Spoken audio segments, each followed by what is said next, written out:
All right, and we're looking good. Hello, everyone. Welcome back to Capital Connection. I'm Conan Smith. I'm the president and CEO of the Michigan Environmental Council. We're so excited to talk to you about Michigan's climate plan. It's been a year since we adopted it, and there has been a tremendous amount of activity and investment, lots of great organizing. The energy is super high to do good things around climate right now. I'm joined by two outstanding nonprofit professionals who are working in this.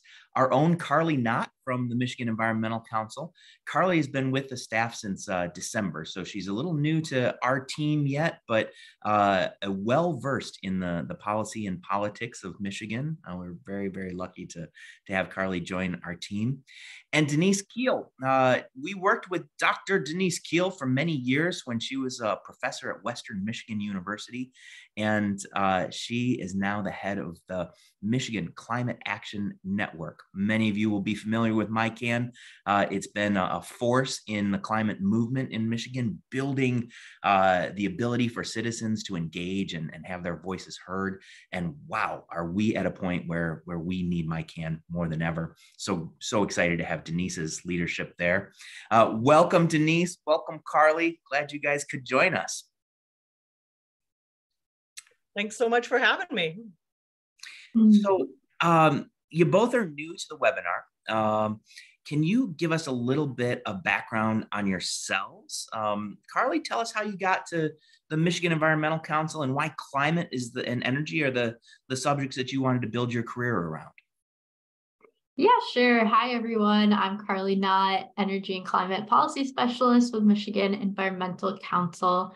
And I grew up in the Lansing area, so kind of grew up around politics in the state capitol my whole life. That's probably started to lead me down this path, but I went to school for political science and then got my master's in public policy. So really want to focus on legislation and making policies the best that they can be to improve things in our state. And so previously I worked for U.S. Senator Gary Peters out of his Lansing office as a regional staffer. So focus more on what's going on in the federal government. And then I wanted to take a turn to focus on state government. And so it's kind of how I ended up working at Michigan Environmental Council. And I've always been really interested in the environment, which most people are growing up in Michigan with all of our wonderful lakes and state parks and everything. It's just nature is really important to me. And the climate crisis is a huge issue. So I'm really excited to be able to work on environmental and climate issues specifically in this job and really get to focus on making those policies better and implementing them at the state level. So happy to be here. Carlee, it's so great to have you because it's rare that we find people who have the passion for policy and the knowledge of politics and the ability to engage in the Capitol, where right now we're going to need a lot of action. We're going to need investments. We're going to need new public policy to see this plan implemented. It's great to have your talents working in this space. Denise, how about you? What was your path to MyCan and this climate leadership that you're now providing for the state of Michigan? Yeah, I have to say, a little bit older than Carlee, have a few prior lives there, but Carlee does an excellent job in leading some of the round estate tables. So I grew up on a farm in Iowa. I grew up with Iowa caucus politics, so always been a political beast. And I thought I was getting away from all of that and actually have an undergraduate degree. And my first jobs were in forestry. I was a forester before our family farm. And then I became a political scientist, had my PhD, and was the professor, as Conan noted, at Western Michigan University for about the last 15 years, where I taught environmental policy and chaired our university working group on climate change. You know, universities have a huge role here to play in transforming education and their own institutions. And through that, I founded the Kalamazoo Climate Crisis Coalition, a grassroots local organizing hub in 2019, where we passed climate emergency declarations and wrote climate action plans for our city. And given the urgency and just the fun that I had in doing that work, I thought, what better way for me to transition my skills in the 6.5 years or so that we have to meet some pretty bold goals. And so last summer, I took over as the Michigan Climate Action Network director. And our mission is to amplify, connect, and support all the people, organizations, and communities that are out there demanding that bold, equitable climate action. It's so great. Denise, I had not heard that you were from Iowa and in forestry. Like in the years that we've known each other, we've been so Michigan focused. We've never talked about that. One of my favorite folk artists is this guy, Greg Brown. And he has a song about growing up in Iowa in which he says, he talks about the trees in Iowa and he says, there are trees in Iowa.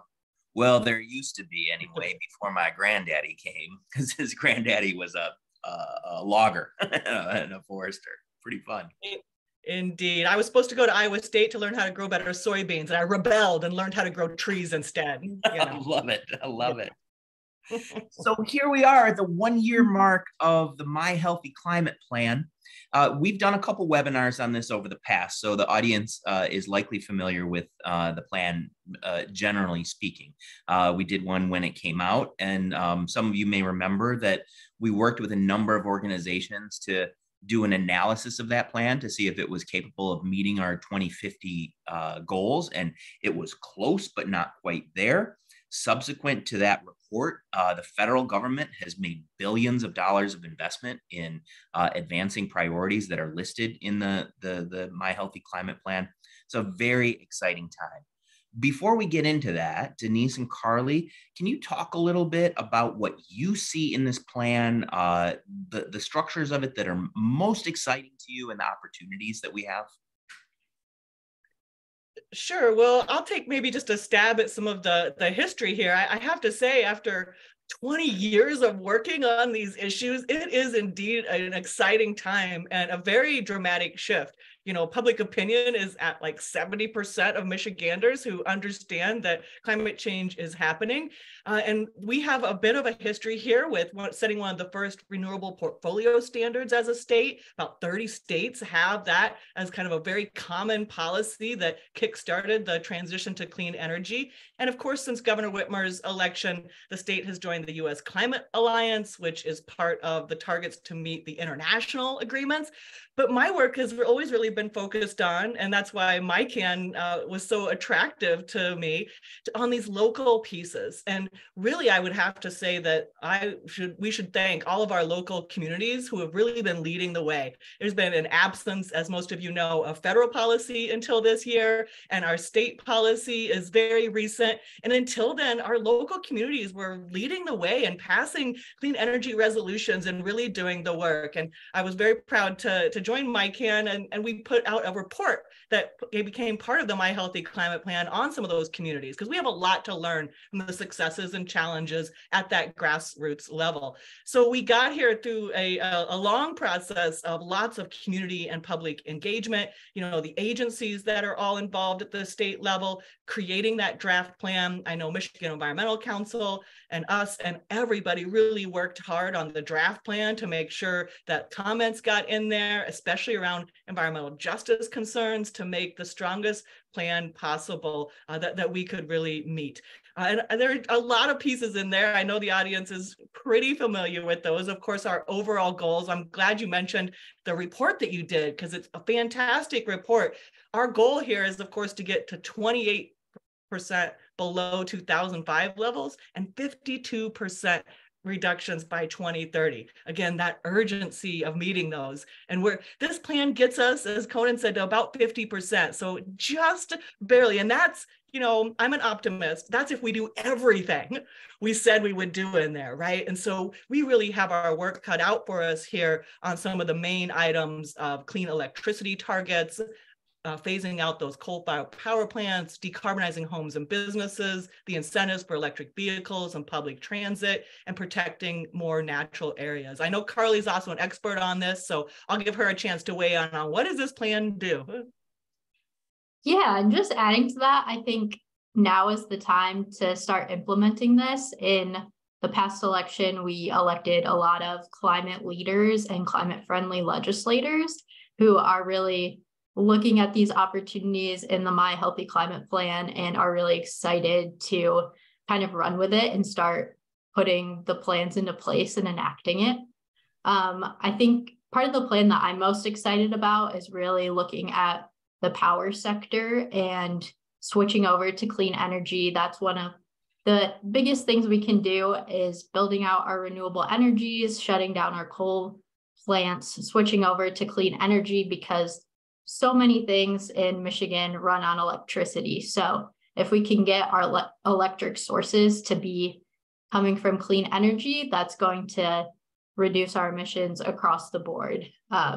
Also really excited, we do a lot of work in Michigan on the housing and building pieces and trying to make homes more energy efficient and reduce emissions in everybody's houses. So also really excited to get some of those pieces hopefully in legislation and start pushing forward and achieving our goals in Michigan. So when we did the assessment within RDC and others last year, we noted that a couple of these sectors are really on the right pathway. Our energy generation sector is reducing its climate impact thanks to market forces that have been pressuring the utilities to move into cleaner, more renewable sources. Those are both social market forces, like those of us who want to have clean energy provided into our house, but also the cost of energy from renewables has dropped precipitously over the last 20 years to the point where it is more than competitive with fossil fuel generation. But we've got to kick that up just a little bit more, right? Like we got to put a few more incentives in place. What are the policies and investment structures that you two think are most important in the energy sector to get us to finally close down that last coal plant in Michigan and to ramp up the percent of renewables? What are the key policy areas that we need to focus on? Yeah, so I can kind of start just by mentioning something that the Senate has been working on. They introduced their Clean Energy Future package a couple weeks ago, and that has a lot of really great stuff in it to start to implement this plan. And I think one of the biggest pieces of legislation in there is updating our renewable energy standard.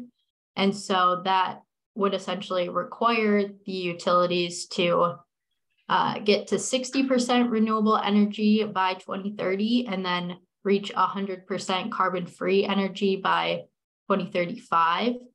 So having those strict goals in place that we have to reach will really do a lot to move the utilities along even faster than kind of economic forces would allow them to.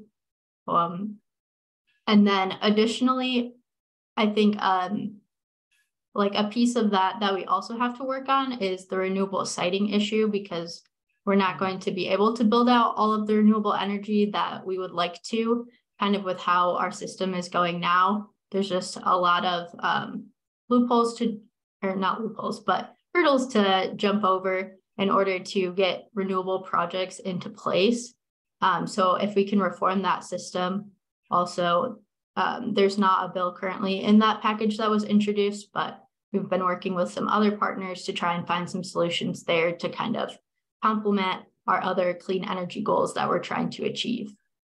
You know, Carlee, utility scale solar can and should be a really important part of our renewables mix. But Denise, what is that sort of closes the door in some ways if we focus our conversation on utility scale to the things that regular citizens are capable of doing, like putting some solar up on this old roof here in Ann Arbor. Yeah, for sure. We're absolutely going to need that utility scale solar for industry and other pieces moving forward.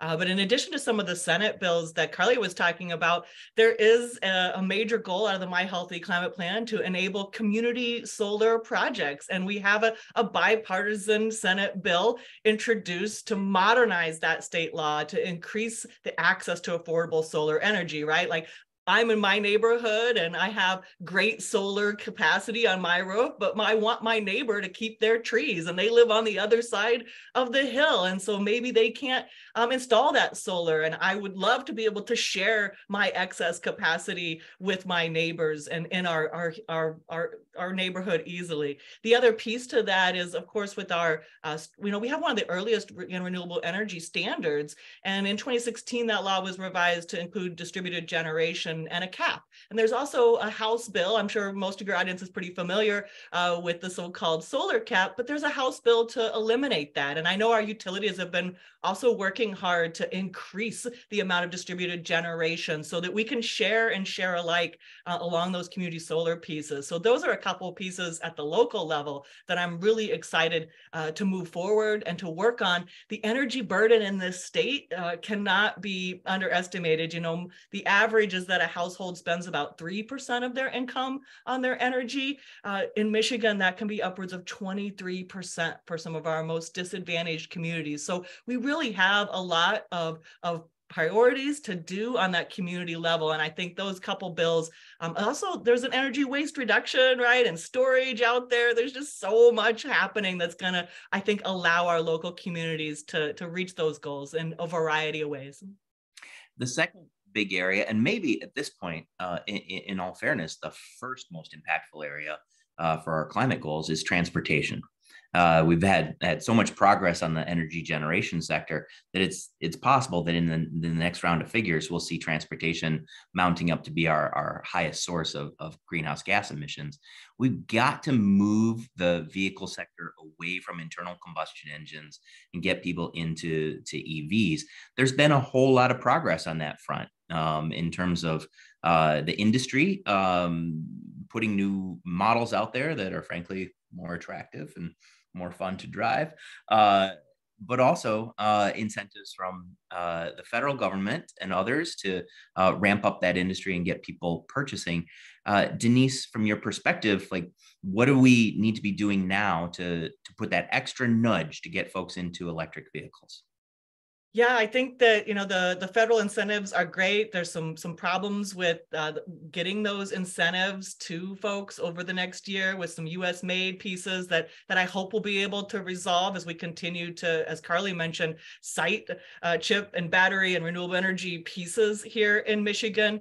We're on track with the chargers. You know, I think the electricians, we need to give them a huge shout out here. Whenever I talk to the IBEW, it is about how many folks we're going to need to go into the job sector to really meet that demand. So we've got a lot of workforce development and those kinds of movement infrastructure is what I usually call that, to really build up to get there. And I think we would be neglectful if we didn't mention, of course, public transit. When we're thinking about particularly our urban areas, making our communities more walkable and having more transit is also why it's called the My Healthy climate plan, right? There's a lot of health impacts to climate, and most of our solutions end up making us healthier anyways. You know, I need to be told to eat my vegetables, so it's okay. And I hear that there's some statewide train possibilities that are really moving forward as well to connect more of our tourist and our rural areas across the state. And so I think that's where we also need to be looking, as well as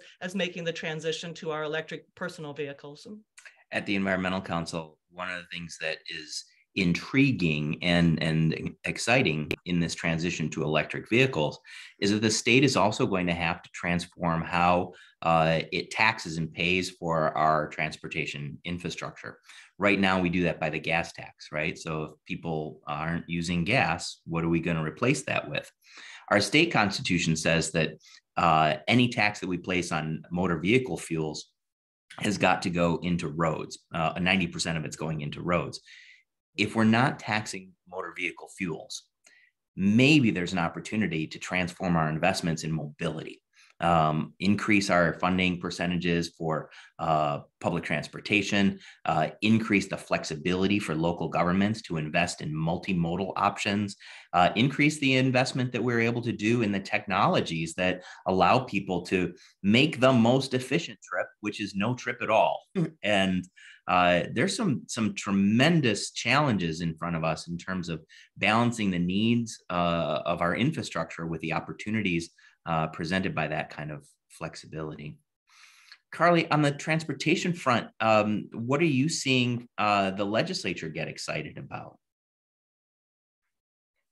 I would say that electric vehicles are just, as we're transitioning to clean energy, Michigan has really become a leader in transitioning all of our big automakers into really championing electric vehicles.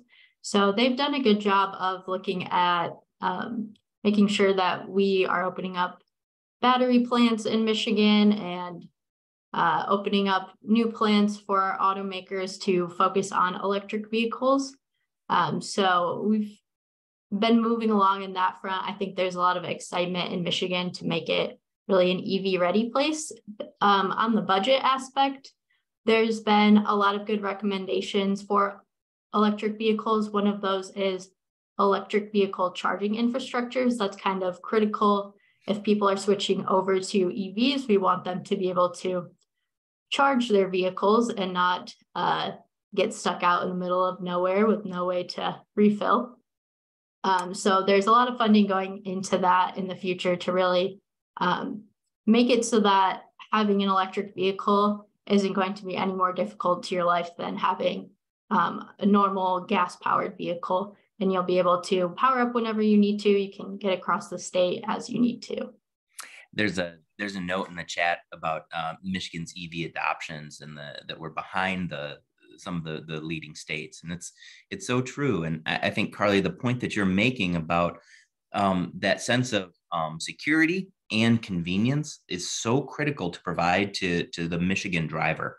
I'll put myself in this as an example. It's definitely time for me to get a new car. I have a 2011 Chrysler 200, which I adore, but it's got 200,000 miles on it. It's nearing its end of service, and I've been in the market for an electric vehicle.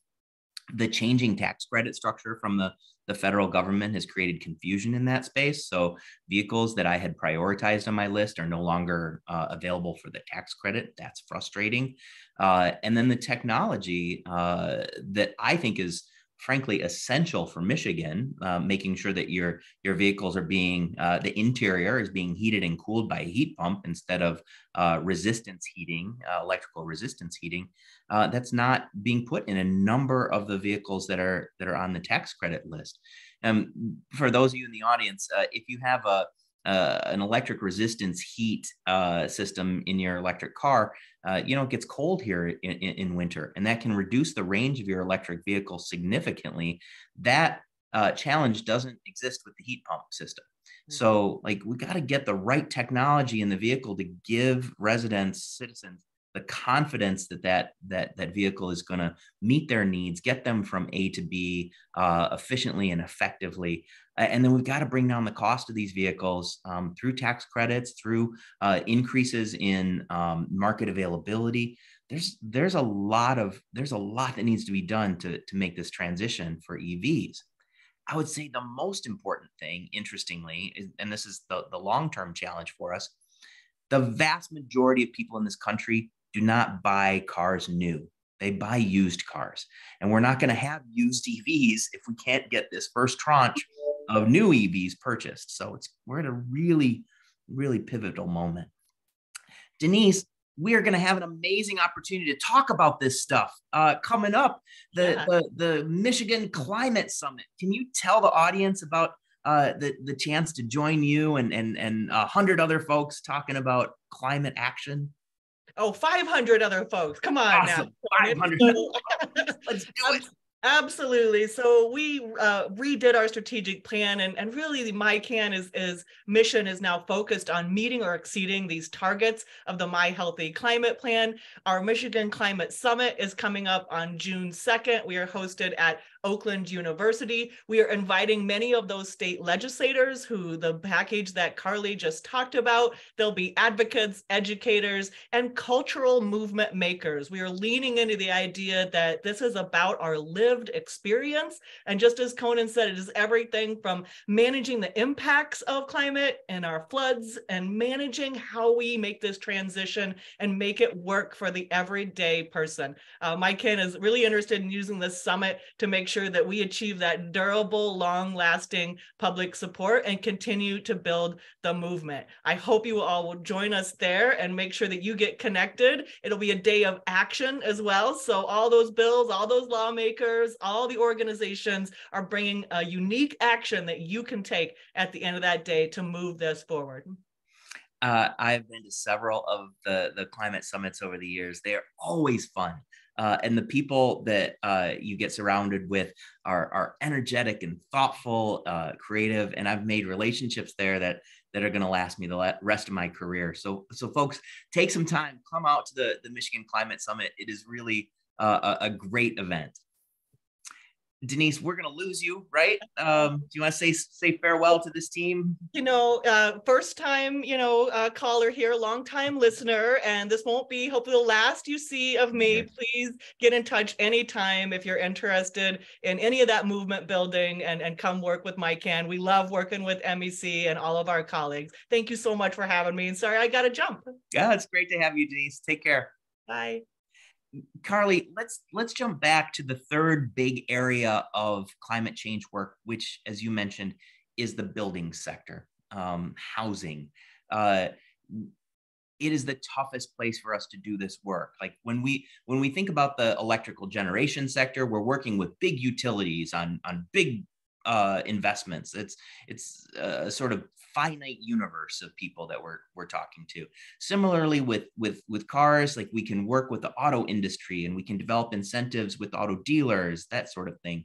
But when it comes to buildings, we're talking about millions and millions of owner operators across the state who've got to be engaged in making investments in very personal pieces of property. And that comes with a huge amount of complexity. What are we doing to advance the building goals of the My Healthy Climate Plan right now? Yeah, so we are taking a lot of different approaches on this. Kind of one that MEC has been focusing on is advocating for our Affordable Healthy Homes proposal. And I know we had a webinar on this somewhat recently as well, but that's really looking to simplify the process for homeowners. Since Michiganders live in their houses for a long time around here, a lot of times those houses are really old and they're aging and they get problems. They're not really energy efficient at their old age. So what we want to do is really develop a one-stop shop in the state government and advocate for funding in the budget to fund a bunch of different pieces so that homeowners can go reach out and find out what funding is available for them to make improvements on their housing. So that includes health and safety things, fixing holes in their roofs, being able to access our weatherization program to make their houses more energy efficient. Also getting some of the federal funding that's coming down. The Inflation Reduction Act has a lot of opportunities coming up for states, for individuals to be able to access things like electric heat pumps so that you're heating your homes with really energy efficient systems. If you want to install rooftop solar on your houses, there's going to be some funding for that from the federal government. Lots of opportunities on that front coming up. And then even when we're building new homes, which we still build new buildings all the time in Michigan, one thing that is coming up this year is we're looking to adopt the latest building codes. So those are IECC 2021, the latest international codes that we have. Right now, Michigan's working off of our 2015 codes, which are definitely not as energy efficient, doesn't have the same stringent guidelines for new construction. So we're working with the state to adopt those latest building codes that'll really bring up the energy efficiency levels of our new construction, and that'll definitely help with some of our climate goals.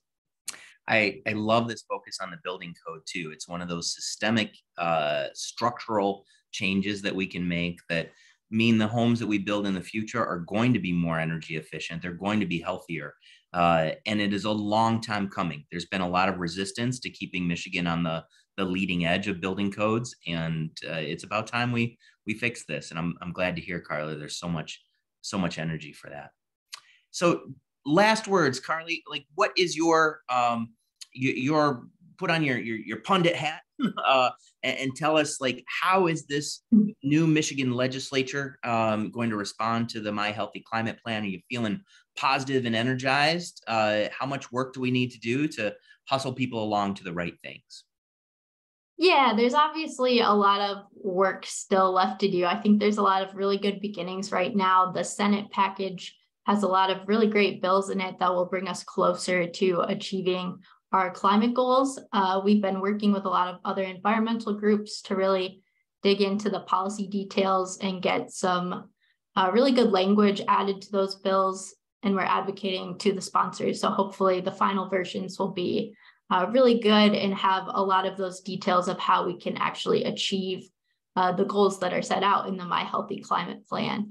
And then there's a lot of one-off bills as well, as Denise mentioned, looking at community solar and increasing our rooftop solar cap. There's a lot of different pieces going on, looking at our energy storage targets. But there is still a lot left in the My Healthy Climate Plan. It's a really wide-ranging document. So we're just going to keep working. There's a lot of really awesome environmental groups in Michigan, and we're all taking a stab at this, working on these issues with our legislators. I think there's a lot of legislators that are really excited to do this work. And so that's always really helpful. But it doesn't hurt for all of you out there to also advocate to your legislators in your hometowns and make sure that they're making climate a priority. We can introduce all the bills we want, but we want to make sure that our legislators are actually voting yes on them when the time comes. And of course, you can keep up with Michigan Environmental Council. We have our newsletters and our social media too to help give updates on how everyone can kind of be a part of moving this plan forward and implementing a lot of really great actions. Thank you, Carlee. There are so many big moving parts, and folks in the audience, I hope you will lean on the Michigan Environmental Council team. As Carlee said, follow us on social. But also, if you have a direct question, we have a team of experts like Carlee who are there ready to answer your questions. So check out our website for contact information for the staff. You can also find on our website the very extensive network of environmental organizations ranging from small local groups to like Denise's Kalamazoo Climate Crisis Coalition to large national organizations like the Michigan League of Conservation Voters, all members of the Michigan Environmental Council working hand in glove to make our climate future brighter. Thank you all for being here. It has been really great to come back. Carlee, it was great to have you join us for your first climate or Capital Connection. So excited to bring you back for more. You were just great. Yeah, thanks for having me on. I'm sure I'll join some more webinars in the future. Those of you who've been on these webinars in the past, you know this, but in case you're new, we will follow up to everybody who registered for this webinar with answers to the questions that we didn't get to today. So if you've posted something in the Q&A or the chat that we didn't talk about, we'll follow up with Carlee and with Denise to make sure your questions get answered. And we'll send you a link to the video of this webinar so you can see our smiling faces over and over and over again. Thank you so much for giving us a piece of your afternoon. We'll see you next time on Capital Connection. Take care.